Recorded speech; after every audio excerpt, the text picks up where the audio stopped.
Hey guys, it's Owen from Wrestling Inc. back with another wrestling news roundup. Without any further ado, let's get into today's biggest stories in the world of professional wrestling. Conflicting reports on WWE reportedly having big Royal Rumble plans for Riddle. WWE reportedly had plans for Riddle to win the Men's Royal Rumble this past Saturday in St. Louis. WWE ended up changing plans for the Rumble several times over the week leading up to the big event, but PW Insider reports that Riddle was the frontrunner to win the whole match until the final decision was made to have Brock Lesnar get the win.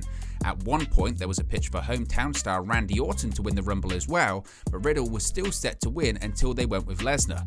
Riddle entered the 30-man Royal Rumble match at 20 and was the 27th elimination tossed out by Lesnar. He picked up 2 eliminations during the match as he and Orton tossed out Big E and Raw Tag Team Champion Otis. However, PW Insider's report has been disputed. Fightful Select are reporting that top talent and longtime names in the company are claiming that the report isn't true. According to the report, multiple sources note that they have heard that Lesnar had been penciled in to be the winner at least for the last 2 weeks prior to the event. Furthermore, people close to Riddle have reported that he was never told that he would be winning the match. Another source reported that they wouldn't reveal who a previously discussed winner was, but said only one was heard about before Lesnar and it wasn't Riddle. Backstage news on WWE's plans for RKOBro. A new report from WrestleVotes has revealed current backstage plans for RKOBro. The former Raw Tag Team Champions remain a tag team for the moment, but that could be changing in the near future. The company apparently initially wanted them to feud at SummerSlam, but that was held off with WrestleMania 38 now in mind.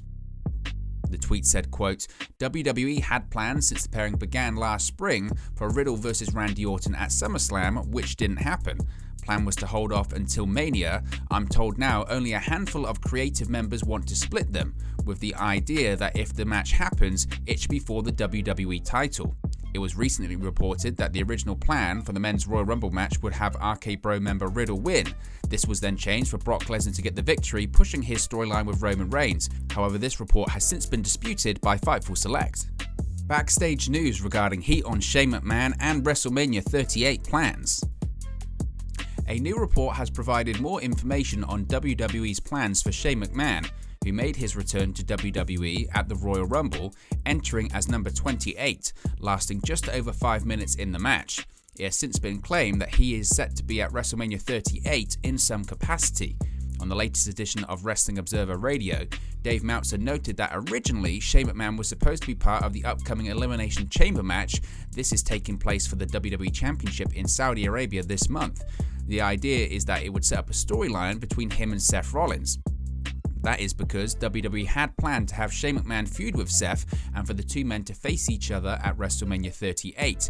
The idea was to also have their storyline be for the WWE Championship. However, with Shane not scheduled to be in the chamber, those plans have now changed. It is currently unclear what the new direction is for him when it comes to WrestleMania 38.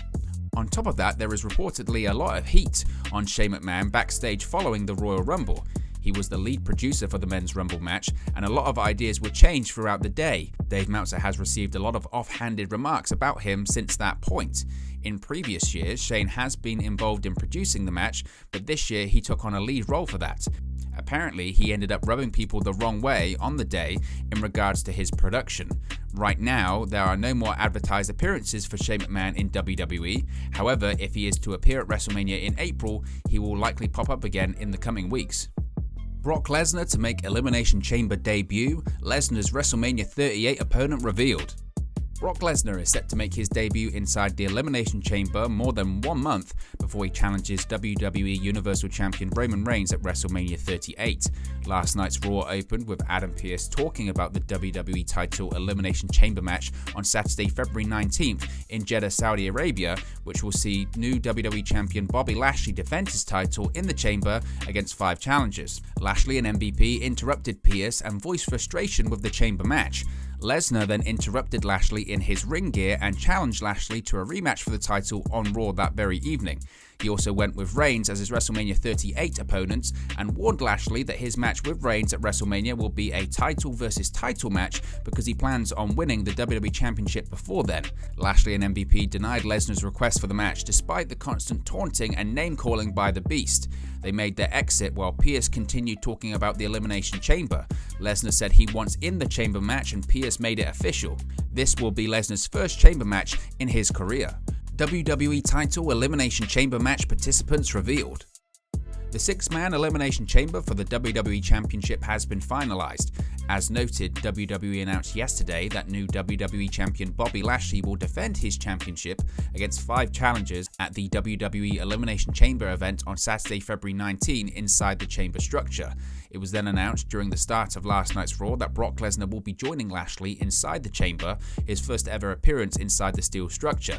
In an update, the match has been finalized and it will now be Lashley versus Lesnar versus Seth Rollins versus Austin Theory versus Riddle versus AJ Styles. Last night's Raw saw Seth Rollins announce his spot, given to him without having to qualify due to his performance against WWE Universal Champion Roman Reigns at the Royal Rumble. Theory then defeated Kevin Owens to qualify, Riddle defeated Raw Tag Team Champion Otis to qualify, and finally, AJ Styles defeated Rey Mysterio to qualify. Lesnar warned Lashley that he plans on taking the WWE title to WrestleMania 38 to face Reigns in a title versus title bout. Lesnar versus Reigns for the Universal title will still happen at WrestleMania, regardless of what happens inside the Elimination Chamber. Lita set for big match at WWE Elimination Chamber, Ronda Rousey to debut on SmackDown. WWE Hall of Famer Lita is set to return to singles action at WWE Elimination Chamber, her first standard women's singles match since 2006. Last night's show closing segment on the post-Royal Rumble edition of WWE Raw saw Ronda Rousey make her return to celebrate her women's Royal Rumble win from Saturday. Rousey talked about trying to decide if she should challenge Raw Women's Champion Becky Lynch or SmackDown Women's Champion Charlotte Flair on the grandest stage of them all, taking more shots at Lynch but noting she has unfinished business with them both. Rousey was interrupted by Lynch, who came to the ring and pressured Rousey to name her opponent. Rousey instead took Lynch down with a judo throw to get the mic from her, held her down by her arm, and said she will give her answer during Friday's SmackDown on Fox. Friday's show will mark Rousey's SmackDown on Fox debut.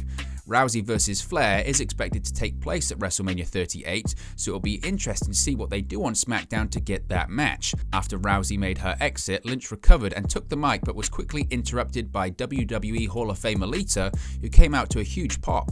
Lita gave Lynch props and Lynch began hesitating once she saw where the praise was headed. Lita talked about Lynch being a fighting champion and then challenged her to a match at WWE Elimination Chamber.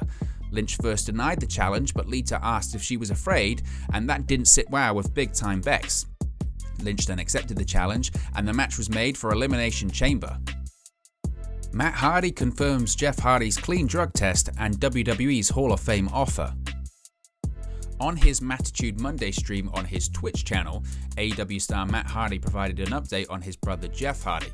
Saying he just got off the phone with his brother prior to the stream, Matt Hardy discussed the delay in Jeff Hardy getting his drug results back and what led him to walking out of the WWE house show match that led to his most recent release. Quote, "Whenever my brother ended up being released, he had taken a drug test," Hardy said, "and usually these drug tests come back in 10 to 14 days. You'll get the sheet that says, quote, you are compliant and you were negative on everything. Those 10 to 14 days had been up for him and he never got a result. And he was very curious of where his result was because he knew he had passed his drug tests because he hadn't been doing drugs. He's been clean the whole time he's been there. I know there was an issue. They said Jeff Hardy had this erratic behavior. He jumped over the guardrail or whatever. But look, it's Jeff Hardy. He's a weird dude. It's kind of what he does. The erratic behavior is why they gave him the drug test and they sent him home." According to Hardy, Jeff Hardy ultimately didn't receive his drug test back until 3 weeks after it was complete and needed help from a lawyer to do so. Matt confirmed reports that John Laurinaitis had reached out to Jeff for a potential Hall of Fame induction and also that Jeff's drug test came back negative, making him clean. Quote, 3 weeks later, he hasn't got his drug test back, Hardy revealed, and especially because that little bit of information, that it was either go to rehab or be released, was leaked. Now it's public information online on the internet. He definitely wanted to see the results of his drug test. 3 weeks out, he asked to see it and got it. I felt like there was a little bit of, well, it's the drug test company, and the drug test company said, well, it's a WWE thing or whatever, and he was kind of fighting and scratching and clawing to get this drug test, and he was kind of getting the runaround. Then he got a call, which has been reported online, from John Laurinaitis. They offered him to induct him into the Hall of Fame. They said they wanted to do this. I know people have seen this online, and that's not made up. That's a real thing that happened. And he just asked for his drug test at the very end of the conversation. He said, no, I want the drug test, I want the clean result. Kind of to clear his name, as he should, especially given his history. So after my brother's wife dealt with WWE and the drug testing company quite a bit, they actually spoke with a lawyer and kind of had them help them out a little bit. And just a couple of days ago, he got the drug test back, and the drug test is compliant. Everything was a negative, he passed on all levels. So what are your thoughts on the stories covered in today's Wrestling News Roundup? Let me know your thoughts in the comment section below. Be sure to like and subscribe to Wrestling Inc. and I'll speak to you again very, very soon.